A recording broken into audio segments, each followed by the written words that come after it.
조갑제 TV 시청자 여러분 안녕하십니까? 2020년 4월 6일 D-9일이 되는 날 오후입니다. 이번 4.15 총선에서 관심이 가는 대목이 하나 있습니다.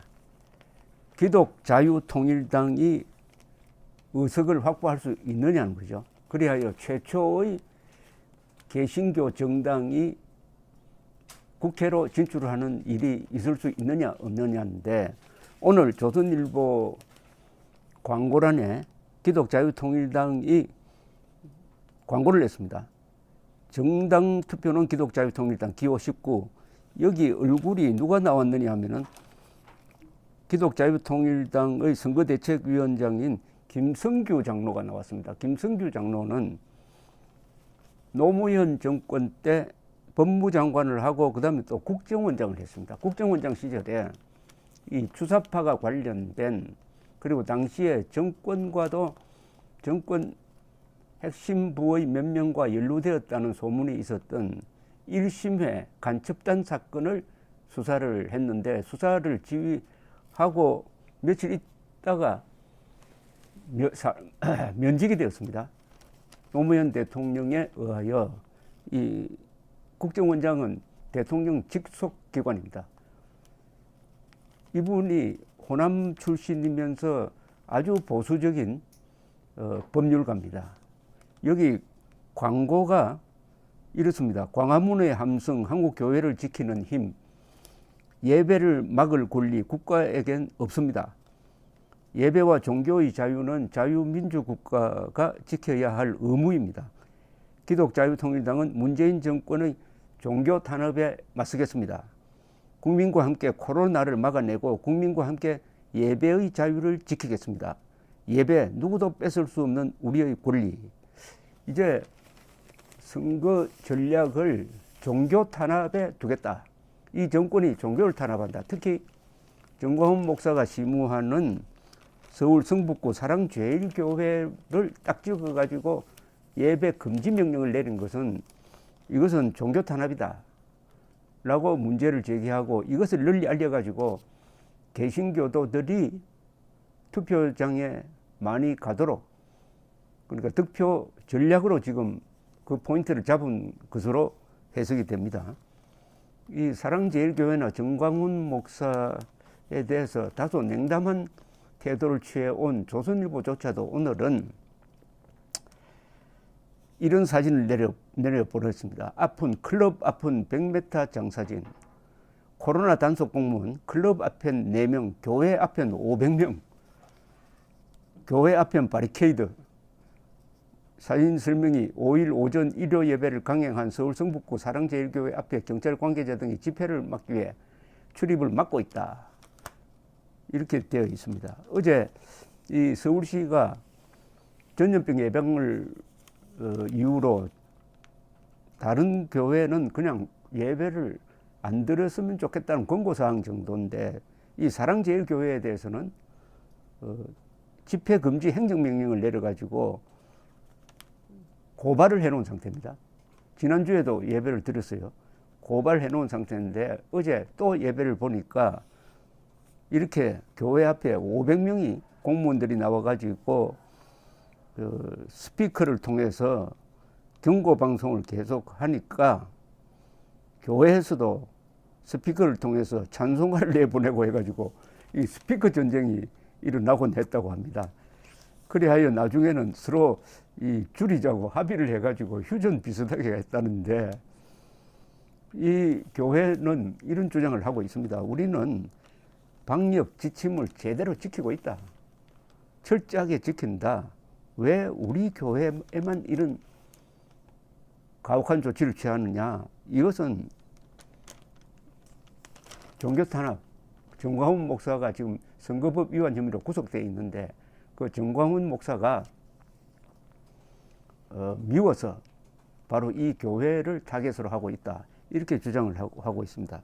처음에는 여론도 보니까 이 교회에 불리한 여론이 많았는데, 요사이는 왜 이 교회만 이렇게 하느냐, 이것은 정치적 이유가 있지 않느냐 해서 아주 이 소셜 미디어 안에서도 서로 격론이 벌어지고 있는 부분입니다. 이게 그게 맞춰가지고 김성규 장로의 기독 자유통일당이 이런 광고를 내었는데, 이제 정광훈 목사에 대한 이 보석 신청에 대한 판결도 아직도 나오지 않고 있습니다. 벌써 한 5일쯤 지났는데 지난주에 있었습니다. 이 의사가 끄는, 정형외과 의사가 끄는 정광훈 목사의 진단 병명을 보면 가히 움직이는 종합병원입니다.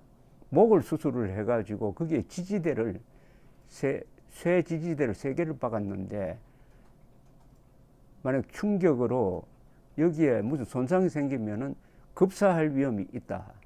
정광훈 목사는 또 당뇨병도 있어 보행이 참 어려운 이런 상황인데, 그러나 바깥에 있을 때는 이 누워서 특별히 제작된 벽에 이런 걸 통해서 몸의 그 안정을 취할 수 있는 그런 도움을 받을 수 있었는데, 지금 감옥에 가니까 그게 어렵다.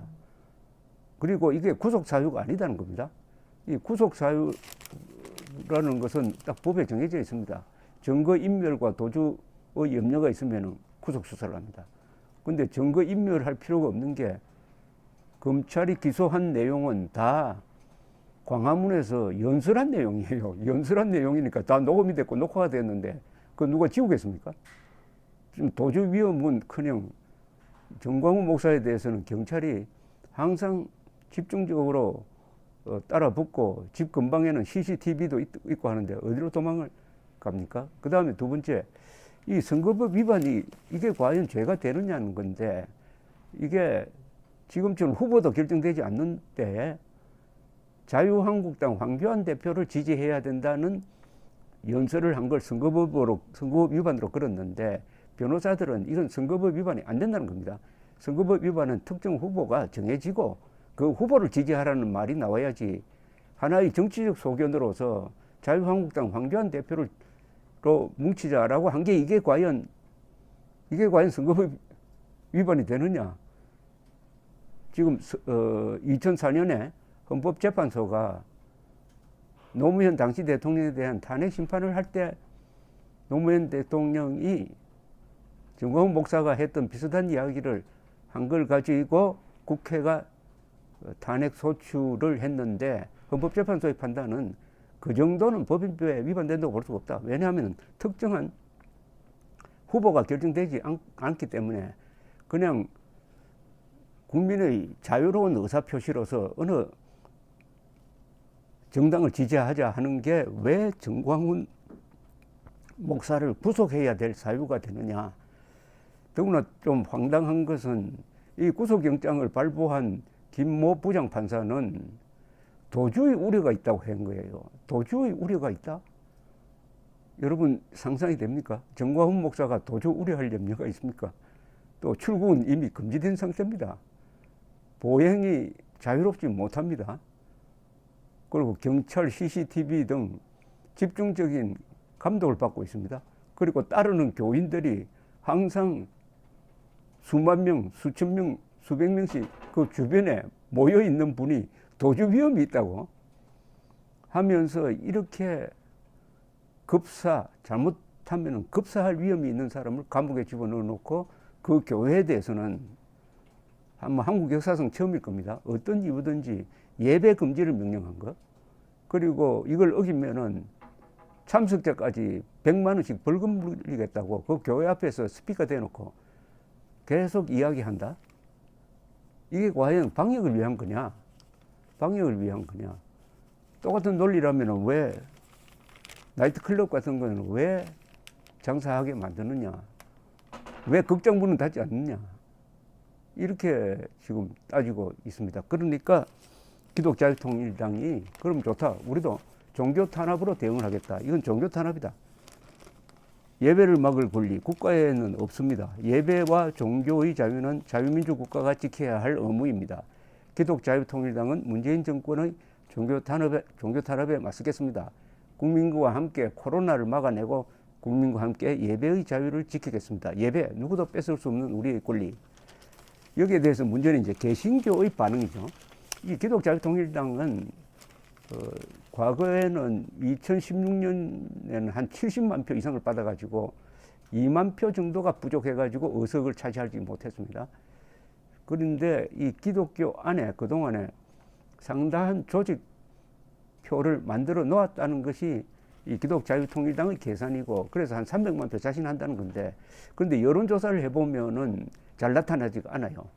기독자유통일당은 개신교의 조직적인 지원이 있어야